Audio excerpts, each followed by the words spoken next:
From advertising to software as a service to data.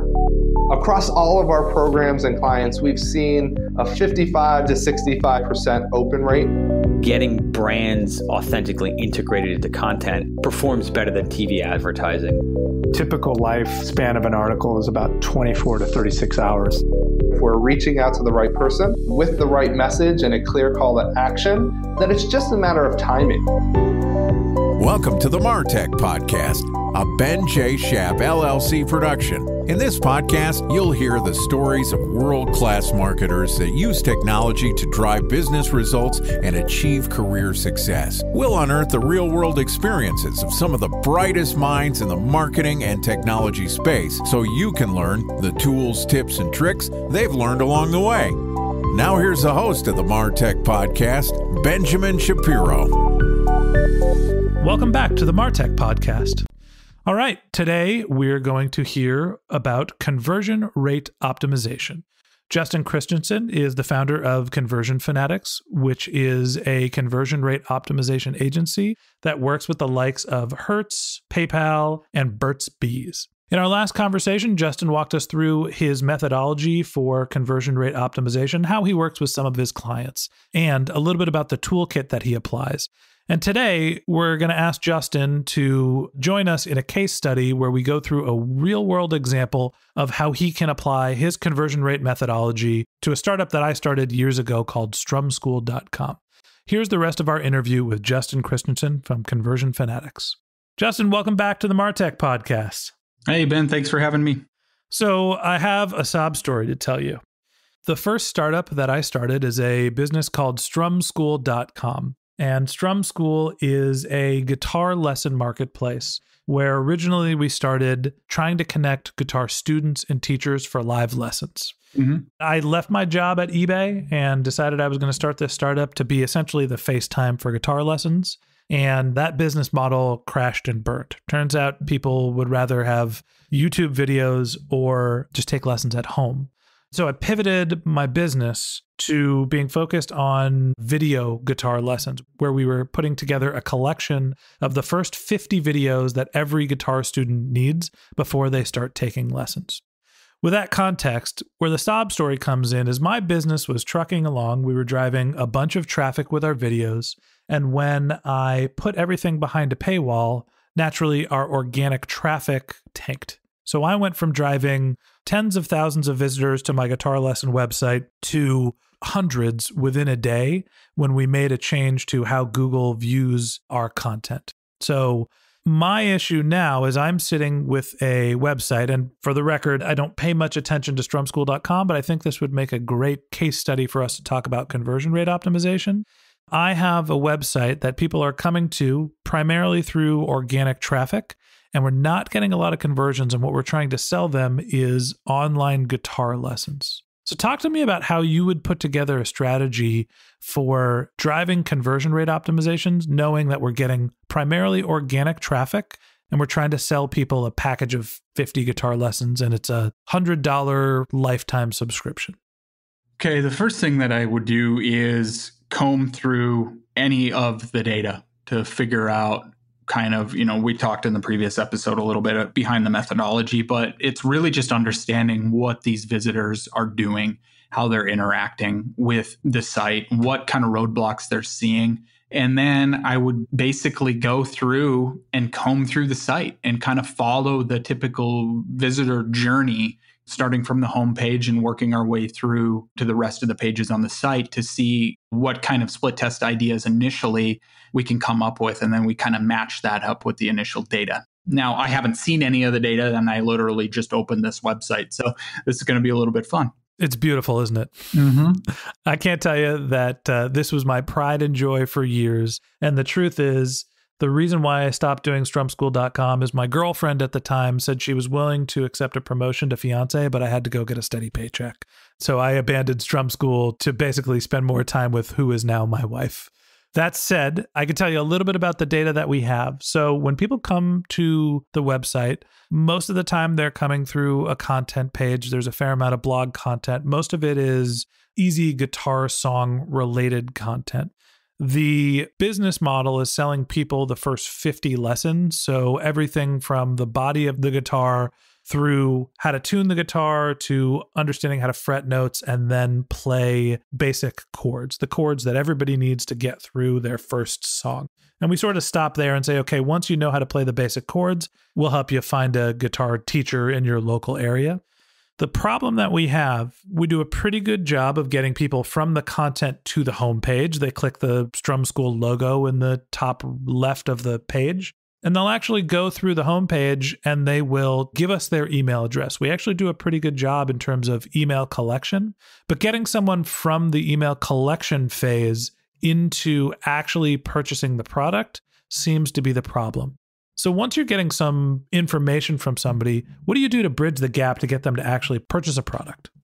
Well, usually it's the benefit side of things. So actually what I'm going to do is I'm going to fill out this first form and see kind of what you got going on. I'm going to give you my information. I'm going to accept the terms, and we're going to go on to the next step and see what happens. Great. Okay, so now when I just entered the information on the form and on the homepage, right on the Heroes section, of course, I could have gone through a bunch of stuff on the homepage on potential tests to kind of improve those overall metrics there to get people to opt in, but that wasn't the big problem. The problem is that you did a good job about getting people to sign up for their quote unquote free account, but you have a problem of upgrading them initially. So when I immediately come to the next page, it shows nothing about what I actually just opted in to get. It says account created, welcome to Strum School, but it doesn't actually give me any information about those 50 lessons or those 50 videos that I was talking about immediately. Instead, I'm presented with choose your membership package, which doesn't give me a lot of context around that. It just gives me options. It's like, okay, I didn't get what I just asked for, but I just got asked for money. And one thing that I have done particularly well in a subscription type model is once they create their free account is present them with a one-time special offer that would essentially say, okay, you created your free account, great. On this page only, you can upgrade to all of these premium membership benefits and all of these great things. And here's what it's going to do for you for this special one-time only price or this special one-time only offer to give them that one-time only chance to make a purchase. And oftentimes what I will find is 20 to 30% or so of people will take you up on that special offer. And then from there, you can say, oh, no, thanks. I just want to see the first 3 videos. And then you can take them to there and then give them another option to upgrade at a later date to premium. But also on this page is you're saying get unlimited access to all video lessons, master every chord with the chord book, learn the lingo and the vocab section, stay up to date on our inspirations. There's a lot of great features there, but there's no real benefits. What am I going to get out of this as the consumer? I came here to learn how to play guitar. I'm a guitar player myself. I've been playing since I was 14 years old. But what are some of the big problem areas you got to tackle and address some of those things? And you're giving them multiple different options. For the people who aren't looking at the page, the flow for this website is you go to the homepage, you enter your email address, and you create a password. And the page that you're dropped off asks you to choose your membership type. And your feedback was that the membership offer shouldn't be the first thing that you show. And my thought was, okay, you've now created an account. Pick which flavor of account do you want? Do you want a trial? Do you want a monthly membership or a lifetime membership? What's the thing that you suggest is shown in the place of the option to select which membership? So you get access to the free 50 videos, correct? Yes. It's a 14-day free trial is how we landed people initially. And then on the 15th day, then they hit a paywall. Okay, so now you're giving me an option to buy the starter bundle, which is a free trial, but I already just signed up for that. So that 14-day free trial is kind of irrelevant. What I would do is actually lead with that or lead with a free video lesson or something like that to get email address only first to bring them into the fold, because here it's kind of, for lack of better terms, kind of bait and switch. I didn't know I just signed up for a trial, but now I'm presented with an option to sign up for a trial or monthly membership or lifetime membership. Instead, I would just say, hey, you started your trial. You can see all your content here. To unlock all of these other amazing features, here's your two options. You can pay monthly or you can get a lifetime access for $99. Right. Cancel at any time, money back guarantee, but you're going to get all of these benefits and not so much the features. Why do I want to pay for it is the big question. What am I actually going to get if I give you money? Mm-hmm. What additional benefits am I going to get versus just the first 50 videos that I see if I scroll way down the page after I've been asked several times for more money? So let's play that out. And let's say that the call to action when you sign up for the trial is more of a confirmation of what's happened. Hey, your 14-day free trial has been activated. You can use the site in an unlimited fashion. That then leads the focus of the product away from trying to drive someone into an instant conversion and more into an upsell mode. So talk to me a little bit about how you think about driving upsells as opposed to getting someone through a cart. The biggest thing here is you've got a membership. You want them to start using the product before you actually ask for money. You got to get them into it and kind of have that sticky factor. It's like, okay, I cannot live without these videos. These are absolutely amazing. And then you can ask for money. Another option is you started your 14-day trial. Would you like to upgrade right now for a super limited one-time only special offer? And then the second side of that is they start using the content and then you give them a chance to upgrade throughout that process. So every video or every page that they view the video on gives them an option to upgrade. And then it explains the benefits of that. And what I would typically do instead of the price breakdown is just give them a full-blown landing page that sells them on the premium. Why do I want to upgrade? And here's all of the great things. Here's the benefits and the features and everything you're going to get if you just unlock this for the measly amount of $14 a month. Right. So essentially you're saying confirm the action that's happened from where they entered their information. When somebody on the homepage gives their email address, confirm that, hey, you've now created a trial membership, and have that page be, here's a special offer to upgrade right now, or you can just go on to test the content. Yep. No thanks. Continue on to the content. Right. And then as someone is working onto the content, your focus becomes, here's how you upgrade. So as they are perusing the content, that becomes more of a question of, I'm assuming, email marketing to re-engage with them, or as they're getting through the website, you mentioned having an interstitial page before they can access every piece of content that's trying to drive them to upgrade. Yeah, you're trying to get a card at that point and walk them through the actual sale. But you got to sell them on what's going on with the premium. You can't just assume that they're going to know that I get unlimited access to all video lessons, but what exactly are there? How many are there? What am I going to learn in these videos? What are the key benefits to me? And then you can give them the chance to do that throughout, either with pop-ups as they're watching the video and they get 5 minutes into one video, or they get something. You can have a banner on that page. You can test a pop-up. You can obviously email marketing and things like that. You can do remarketing with ads and things to get them kind of engaged in that process, taking them back to a longer form, either video hybrid type page that sells them on the opportunity, and run them through the $14 a month type thing and the $99 membership and position one over the other. I'm guessing majority of people don't sign up for $14 a month. They pay $100 for a lifetime. The honest truth is most people don't sign up for either, which is why I now do consulting and MarTech podcasts.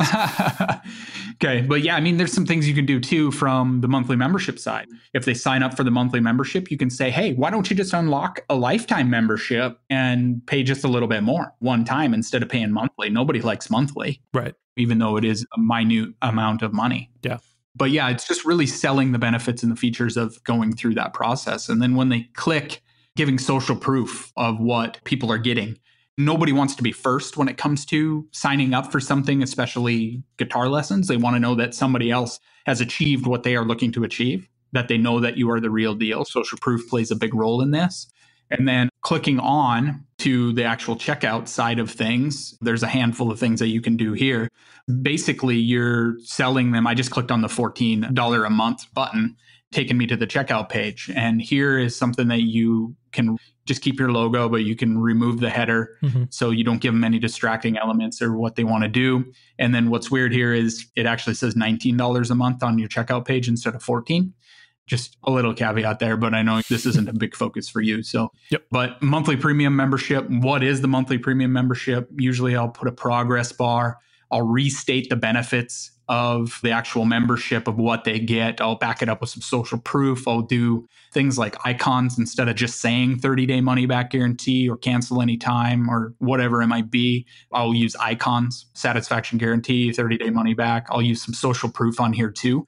What happens is most people stop selling once they get to the checkout page. Mm-hmm. They don't restate all of the great things and keep them excited throughout that process and keep that level of trust all the way through to when you actually get some money from those visitors. And then, just restate what the actual product is. It says unlimited access 1 month, but it's like monthly membership, unlock, blah, blah, blah. Here's these bullets. Show them a picture of inside the members area of what all the videos look like. Mm-hmm. Things like that to support the process. Okay. Without getting too much into the weeds about Strum School, the reason why I wanted to go through a case study is because I feel like that's the most tangible way for people who are learning about conversion rate optimization to understand the mindset that someone like you goes through when they're looking at a new product. So as I sort of tried to summarize before, to me, the first thing that you looked at is what are you trying to complete? You're getting past the email stage. So obviously the broken part of the funnel is this next page where in Strum School's example, you have to pick which account you want. So there was a discrepancy in your mind between what the person was signing up for and then where they land. Is it confirmed what they're getting? And then what are the steps for them to go forward? And we talked about some modifications to be able to go through and how you can basically clarify what someone is getting and start to upsell them on what the best possible way for them to move forward is. Yeah. And what I really try to do is I put myself in the mind of the visitor. Mm-hmm. So do I know very quickly what I'm going to get or what this company is going to do for me? And then what's the path and what is stopping me from getting to the next step? What are the friction points in that process? And there could be hundreds, if not thousands of different things. We could talk all day long about things we should split test on Strum School. But when it comes down to it, it's just very simple. It's just moving visitors from one step to the next with the ultimate goal in mind of money changing hands for a service or a product. It's just getting them feel comfortable in that nature. So I think that mindset is what I was hoping to accomplish with this podcast recording, is the way that conversion rate optimization specialists think about the user journey in the sense of what are they seeing and interpreting it from not only just a visual perspective, but also are you delivering on what is being expected from step to step? And it actually brings me to the question that I ask everyone in this podcast as we're wrapping up. You sort of have stated what the mindset is, and for the people that are new or have properties where they can't afford a conversion rate optimization specialist, you're doing this seeing a website for the first time. What advice do you have for people that are just getting started, are interested in learning conversion rate optimization, or just starting out their career in marketing? Just get really good about listening to your customers. That is the biggest thing. Understand what your audience wants, what makes them tick, what keeps them up at night, building that customer avatar, which everybody talks about. It's kind of cliche in the marketing world, but it really is, especially if you don't have enough traffic to actually split test and you're not getting a lot of traffic to your site, is measure some of that qualitative data. Don't necessarily pay attention to the quantitative side of things or the actual data. What are the hard metrics? You don't really need that when you're first starting out. Just get really good at understanding the behaviors of the visitors. Get a second set of eyes on your marketing, especially if you've been doing it for a little bit longer. I just went through this site very quickly firsthand, not ever seeing it before. And we see that oftentimes even with companies that are doing millions of dollars in revenue. They get so close to their product, they get so close to their marketing that they oversee some of the biggest roadblocks that are holding them back from just exponential growth. So just pay attention to the data. You can read my book if you really want to learn more about optimization. It's a good one. I walk you through very simply. I tried to not fluff it up when I wrote the book. I just said, here's some tangible things and some actionable steps to really understand how to make your marketing more effective.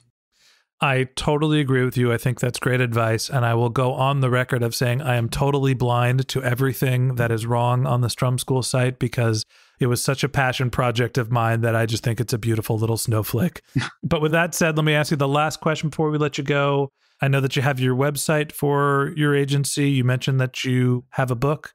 Any other things that our listeners should know about you? Anything that you'd like to promote, or how can people get in touch with you if they're interested? You can actually find me directly on any social channels by going to clixo.com, CLYXO.com/Justin Christianson, all one word. It's basically a glorified business card. It shows all my social channels and ways to get in touch with me. Just easier to put it all in one place than try to list out my Facebook and Twitter and LinkedIn and all of that fun stuff. But I'm all over there. You can find all information, a bunch of great case studies, a bunch of great blog content, a bunch of great information around marketing and optimization over at conversionfanatics.com. There's also a link over to my book, or you can find it on Amazon by searching for my name or Conversion Fanatic in the book section. You should be able to find it on there, both paperback and Kindle. But if you are interested in getting a second set of eyes on your marketing, feel free to reach out to me at any time. I'm happy to do an in-depth conversion analysis for any of your listeners to help them kind of understanding what their data is telling them and where they're kind of falling short on their website. Great. Well, Justin, thank you so much for joining the MarTech podcast. And that wraps up this episode of the show. Thanks to Justin for joining us. And if you're interested in learning more about Justin and Conversion Fanatics, go to conversionfanatics.com. If you'd like to read the transcript of this podcast, you can click our show notes, or you can go to our website, martechpod.com. If you're a subscriber to the MarTech podcast, thank you very much for being a member of our community. If you ever have any questions, or if you're interested in being a guest on the show, you can find a contact form at our website. Again, it's martechpod.com, martechpod.com. Or you can find us on LinkedIn or Twitter. Our company handle is Ben J. Shap, LLC, BENJSHAP, LLC. If you haven't subscribed yet and you want a weekly stream of marketing and technology knowledge in your podcast feed, we've got some great episodes lined up for the next few weeks. So hit that subscribe button in your podcast app and we'll be back in your feed soon. Okay, that's it for today. Thanks again to Justin. And until next time, my advice is to just focus on keeping your customers happy.